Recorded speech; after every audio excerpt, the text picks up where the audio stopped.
How I'd obliterate the blue freaks from Avatar. I never thought that I would actually be reacting to something like this. This is from a YouTube channel, YouTube channel, Bureau Files. Okay?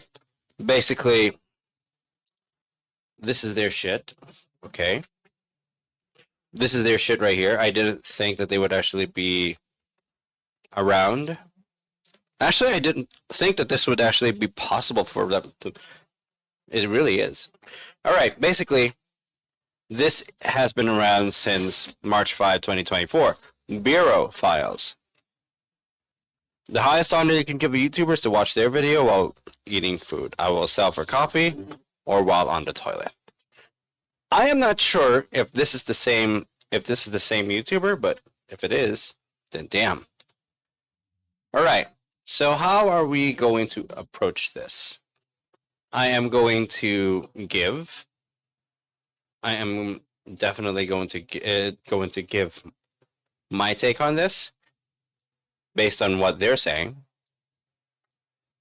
And I'm going to give you guys the heads up on where to find this video. Basically, you can find this video on their channel. I didn't think that someone would actually dare to do something in relation to Avatar, the film itself. It's really interesting enough. So basically, it is the QR code. If you want to actually check it out yourself, you can. You can do so. Check it out yourself. Scan this. You can find it on their channel. If you want to actually watch it with me right now, it's okay. It's okay too. So basically, that's where we are. We're going to see for ourselves where we are with with this video. Oh, I'm not really. I watched both Avatars, the first and the second, The Way of the Water.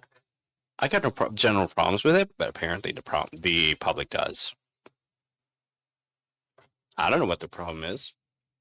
I just know that I enjoyed the films. Anyway, the Bureau Files. What do they have to say on how they would obliterate the blue freaks from Avatar? Na'vi, basically. The Na'vi.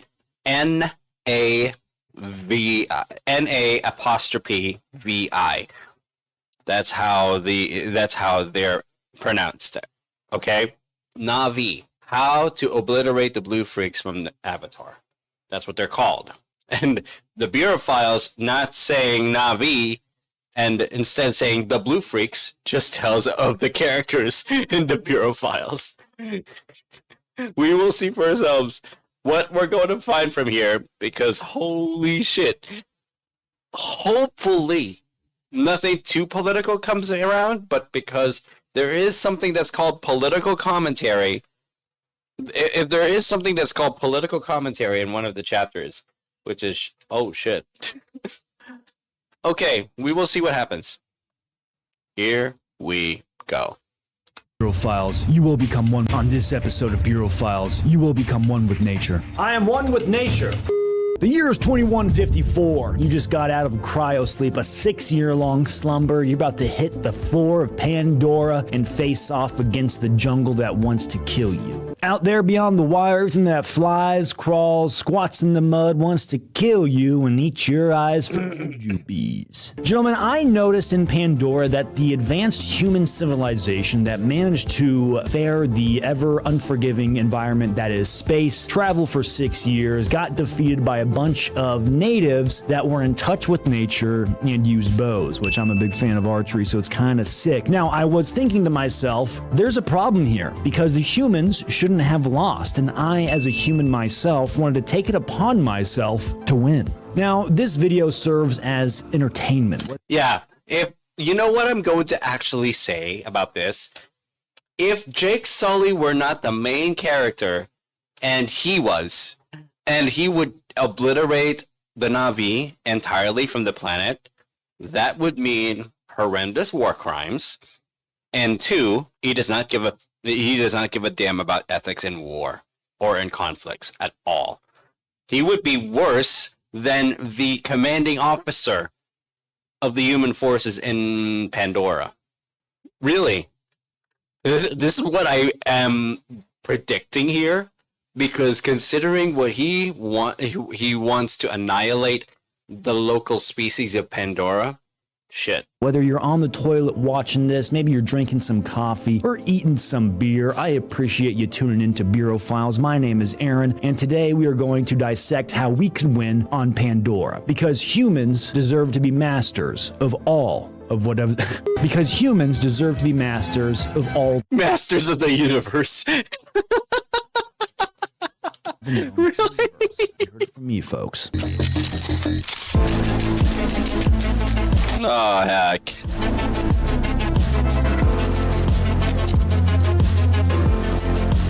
Now, of course, some quick context about the movie Avatar. James Cameron dropped the bombshell 2009. I think he wanted to even make the movie earlier, but the CGI technology was not quite where it was, and so it was postponed until technology could catch up. Now, the movie Avatar does remind me of a lot of other movies like Dances with Wolves, Pocahontas, what's the one where Tom Cruise becomes a weeb? The Last Samurai. Essentially, a dude from a more advanced civilization goes native and helps the natives repel the advanced civilization, because their native civilization is at harmony and is peaceful, while the advanced civilization is capitalistic and greedy. The social impact of Avatar was massive. Right now, I checked the lifetime gross, and it's almost at $3 billion. The Highest grossing films, Avatar. Endgame doesn't even beat it. What? This is 3 weeks ago. This video is 3 weeks ago.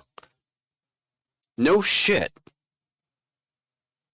It was from year 2009.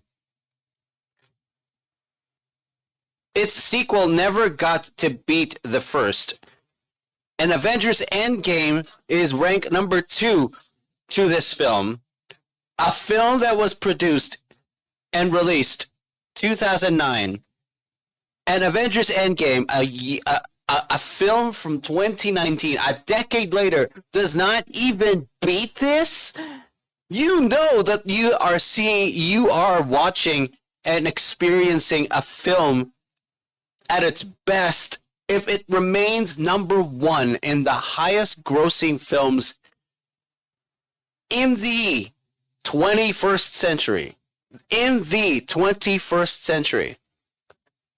This is real. Abso-fucking-lutely real. I hope this... The high...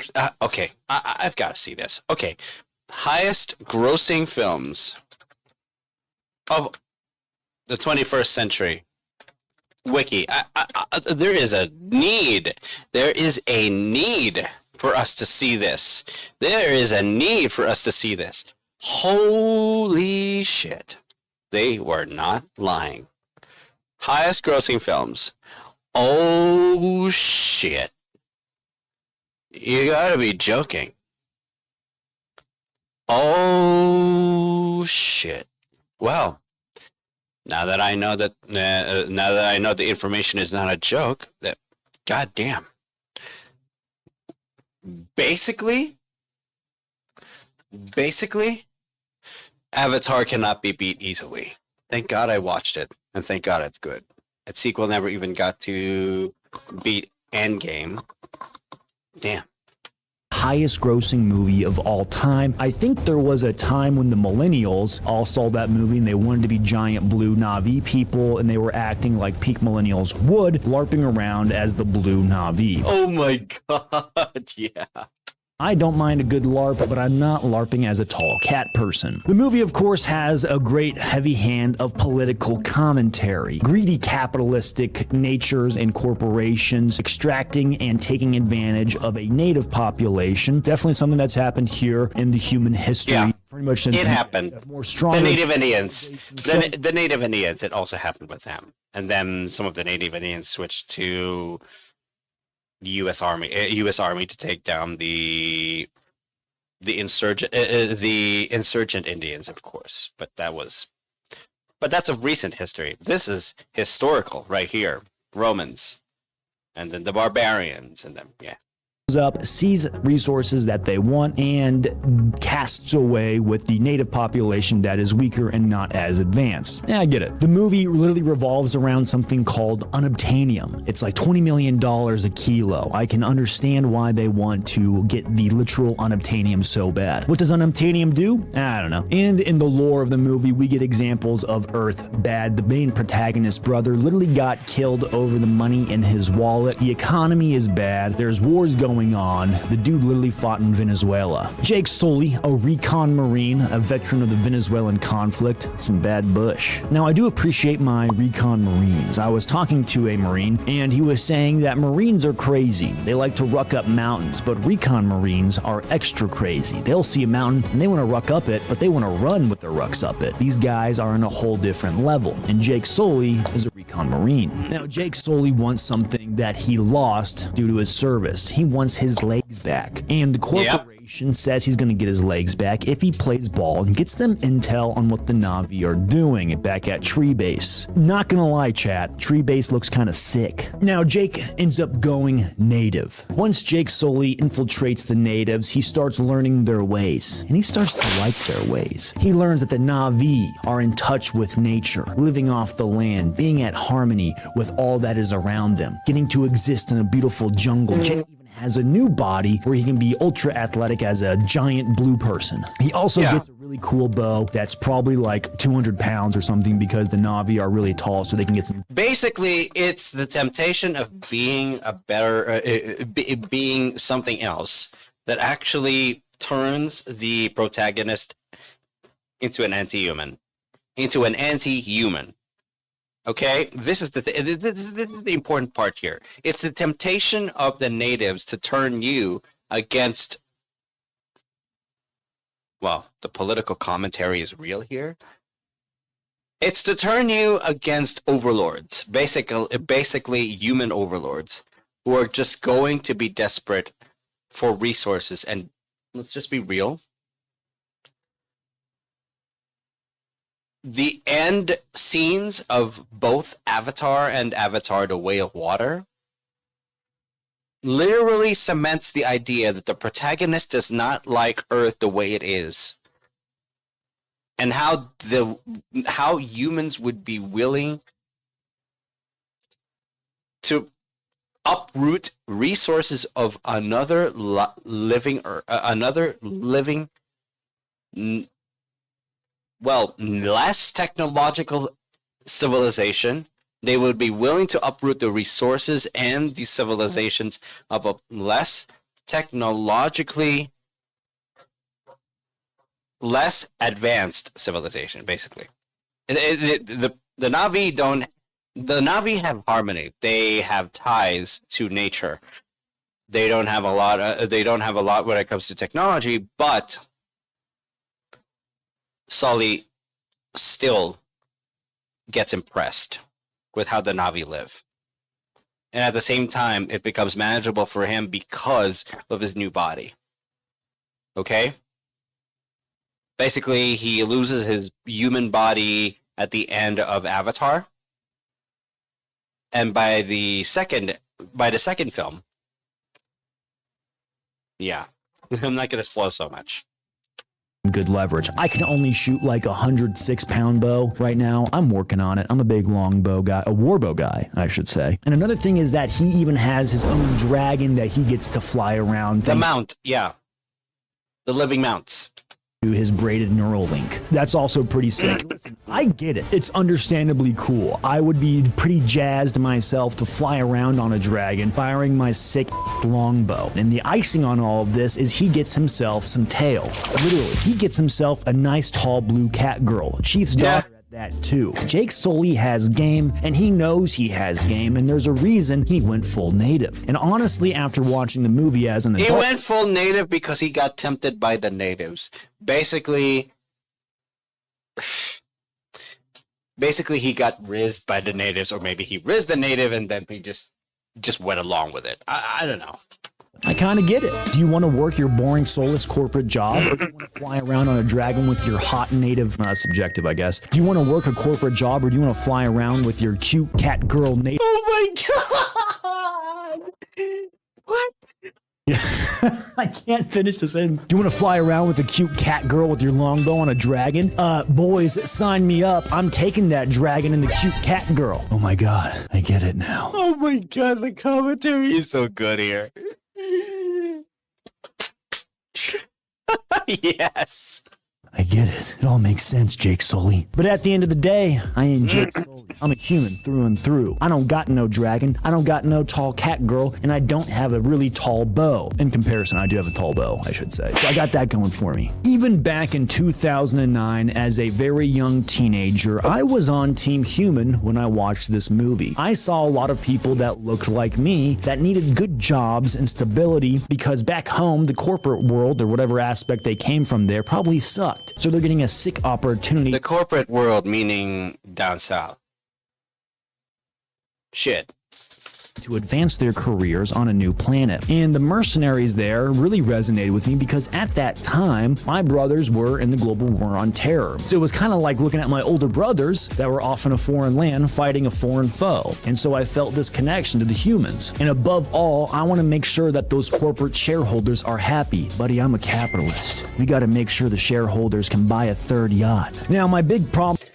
And this is abso-fucking-lutely horrendous to think that you would actually be willing to kill off a living world only for the sake of getting yourself something so luxurious you would not even remember that there were lives at stake in exchange of you getting the luxuries you need, you think you need. Brother, that's disgusting. My big complaint with the movie would be the tactics used by the humans over the climactic battle. The movie takes place in the year 2154. Do you know what other movie takes place in the year 2154? If you said Elysium, you're correct. Matt Damon running around LA trying to fight a South African mercenary. That movie takes place in 2154. Are they possibly in the same universe? Food for thought. Now, the tactics they used in that assault pretty much looks like tactics from the year 1917, a low-flying bombing campaign into hostile territory. What the heck, man? They literally have a space shuttle, not just one, but two space shuttles. They showed up in a spaceship, and they're going to do a low-level bombing campaign with primitive explosives? What are we doing here? Guys, what are we doing here? Now, as much as I do like and typically agree with the graying warmonger physiognomy, I will say that the Colonel made a bad call here. I was curious and thought, why are there no, say, cruise missiles? You know, a missile where you can launch something from a safe distance away, it flies over there and it blows up your target. How come they don't have like a death ray satellite up there? We have death ray lasers already. Look at Hawaii, allegedly. The blue roofs were okay. I even thought about why no like futuristic Agent Orange. That's actually a good point. If they have that much if they have that much ranged weaponry, why weren't they that much used in the film? Exactly. They got good ranged weaponry at that point. 2154 is a big deal. You could use orbital weapons. You could use artillery. Why go on a surgical operation instead to take out the Na'vi directly? Why only do that and not use ranged weaponry? Why not? Now that I think about it, shit. Exactly. Exactly. Why not? Why not use ranged weaponry to the fullest? Maybe it's because of the... Maybe it is because of the lore in which you don't want to damage resources. You don't want to damage any artifacts. You don't want to damage anything that is still of value inside the planet. Fuck value. Let me just tell you, the locals are making it impossible to even have them invaded in the first place. Vietnam made it fucking impossible. And that is with the constant bombardments and the napalm bombings. Let's just be real about this. Vietnam made that absolutely impossible. even in the midst of the bombardments themselves, because they know the lands better. The locals are also showing this. They know the land so much better. But humanity in 2154 is so advanced that even ranged weaponry can be surgical by itself, too. Why not make use of all the ranged weaponry at that period? Why not? If it's only because of resource management, and if it's only because you'd like to make sure that the number of assets saved would be greater than what is actually destroyed in the campaigns, I'd say fuck that. The Na'vi are easily repelled, and they would definitely be fearing the skies because of ranged weaponry. It should be like that. But what if there was something else? What if humanity has this doctrine? What if humanity has this doctrine when it comes to getting resources because of their dying world, right? Okay? Here's the thing. They need as much intact resources as possible. What if it's already a part of their doctrine not to use ranged weaponry in the hopes of obtaining so much resources from the living planets at the same time? I'd say that doctrine is a fucking flaw. You'd want to eliminate as many hostiles as possible. The Na'vi are absolutely technologically handicapped. They can't do anything to humanity unless humanity screws itself up, just like what the Colonel did. This one is pretty brutal, I will say. Like, I saw the movie, and after having kids, I think I'm getting soft because I saw like the little baby avatars running away, and I was like, all right, that'd be pretty brutal. I understand why Jake Sully led a rebellion. The humanist side of me gets it, but if I detach myself and I want to focus on military tactics and being brutal, this is kind of the route I'm going. I'm not a monster, okay? I'm just doing my job. That is brutal by itself. You even thinking of employing all of anything possible just to get victory. So I thought maybe some sort of futuristic Agent Orange. Now, if you're unfamiliar with Agent Orange, essentially it's a chemical substance that kills plant life and vegetation. Bioweapons? Really? Oh my god, that's even fucking serious. That's even fucking worse.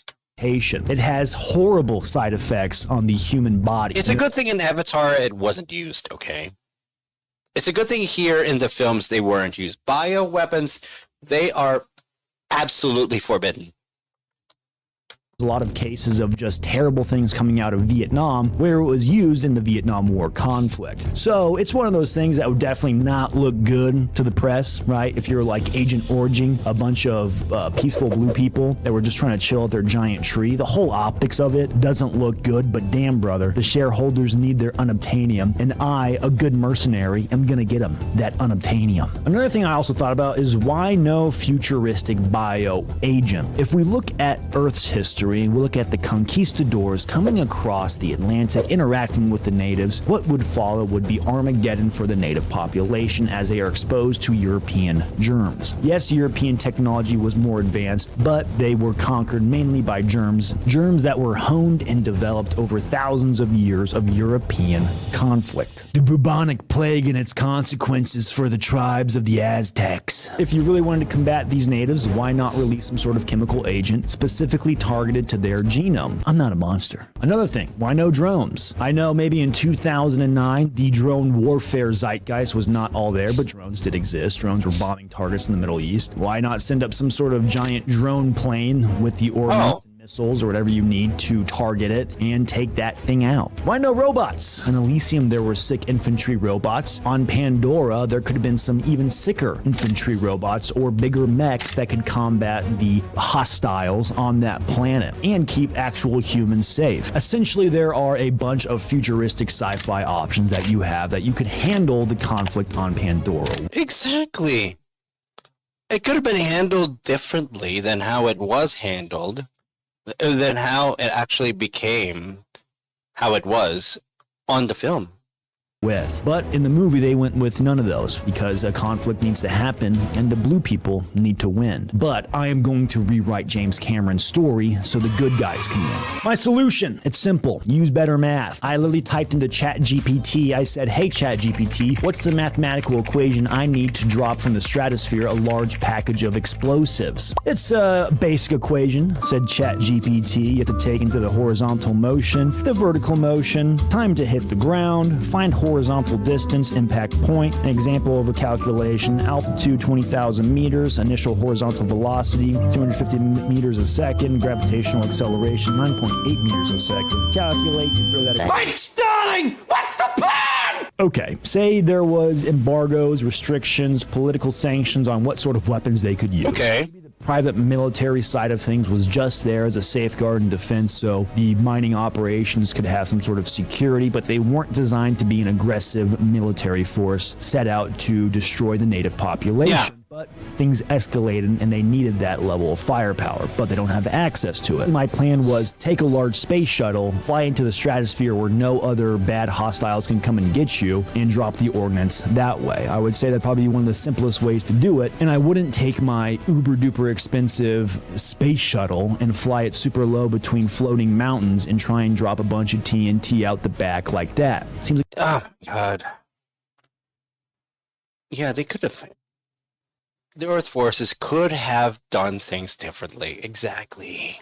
a really bad idea. I would also say my plan is pretty low risk. Even if you miss and you don't hit your target, you just go back and get some more explosives and try again. Heck, they even have 2 space shuttles, so you could pretty much be running sorties around the clock. And of course, I would keep the troops in reserve and amp up defenses around the base. And if there was some sort of massive army coming to attack the human base, well, you still have your air force intact to repel all those bad guys. Okay. That in place, you can then bomb those tribes into smithereens. Now, one thing did kind of happen in the movie that was like Awa Ex Machina, where the planet itself and all the wildlife banded together to repel the humans. So you have to deal with that, not just the trained, I guess, flying dragons that the giant blue people were riding. So that could be a problem. So maybe keeping your forces in reserve and not sending them out on a mission where you have everyone die and you lose all your military assets in a decisive loss could be a good idea. I don't think those things can get up to the stratosphere, my good man. And now for something completely different.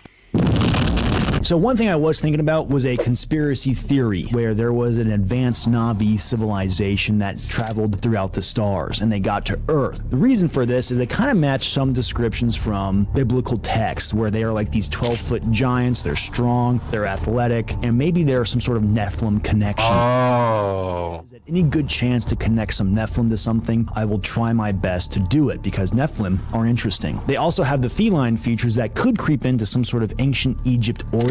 Maybe they interacted with the Egyptians back in the day. Now, back on the Na'vi planet, on Pandora, maybe something cataclysmic happened to where their baseline was destroyed, or maybe those cat people aren't even from Pandora. Maybe something happened back in the day, even in their ancient civilization, where they got stranded on that planet and became hunter-gatherers. Yep, that's all conspiracy theory, though. Ultimately, I will say probably a shorter video, pretty simple solution, but I was thinking about this movie and I was thinking about just a quick and easy way that can make it a lot better, a lot more profitable for the shareholders back at Earth, a lot more people living, but ultimately a nice, quick, easy video on how I would handle the giant blue freaks from Avatar because they gotta go. I want my shareholders to get the most unobtainium possible so that they can build more spaceships and we can conquer more planets. I have a vested interest in this. I was born too late to explore the Earth, too early to explore space, and so deep down in my subconscious, I want to conquer space. I can't explain it, but it's there. Gentlemen, I appreciate you tuning into Bureau Files, a channel where it is definitely a little weird, but it's a lot of fun. I'd encourage you to like and subscribe and leave a comment in the comment section down below. Your comments really do help out with the YouTube algorithm because they enjoy engagements. If you didn't like the video, feel free to dislike it. It's all the same to me. Godspeed, gentlemen. I have nothing else for you. I'll catch you on the flip. I really love it. Okay, that's the first time I actually checked out the Bureau Files myself, which is actually a great channel. I did not think that I would actually be watching something like this. It actually talks about Avatar. It was great. All right, so what have I learned from this? All right, I've learned that in Avatar, you could have done so much more. You could have done so much more against the Na'vi if you are part of the Earth forces at all. There could have been so much more done against them, like the usage of bioweapons, more usage of ranged weaponry. Basically, if you want your own shareholders to actually get as much of the planet's resources as much as possible as you desire it, you would have to be not only surgical, but you have to be smart. Going on direct combat against the locals without any additional off-map support is suicidal at best. Because first off, they ignored that there is a living entity that's actually attached to every human being, to every natural living being inside the planet. They ignored that part. They ignored that part. They only believe in the sciences, but maybe they are ignoring the sciences that are so advanced to their sciences. Too advanced to their sciences for them to even watch it. But that's not the point. They should not have ignored the fact that there is a living entity that's guiding the actions of intelligent living beings inside the planet, and they ignored that thing. They could have checked themselves before they could have checked themselves and what they know before going in. Even if they have taken out the tree, which they succeeded in. You take out their ceremonial site. Their ceremonial site. It's even worse because you're also going into lands or areas that are more recognizable to the Na'vi than they would recognize it. Okay? Because so many things wrong. So many things wrong with their tactics there. I agree that the human forces should have done so much more. I agree that they should have done so much more than just what they have done. They should have done so much more. Instead of going in blind, they went in blind. Even if they think they have the proper intelligence to get in there, they were not ready and they lost. So yeah. The Bureau Files. That's an interesting channel. So I made sure to sub for all notifications. I even subbed for all notifications. They only have a few videos. Why? What happened to them? Why do they only have a few videos? Maybe they have high production. Maybe the Bureau Files have high production. Less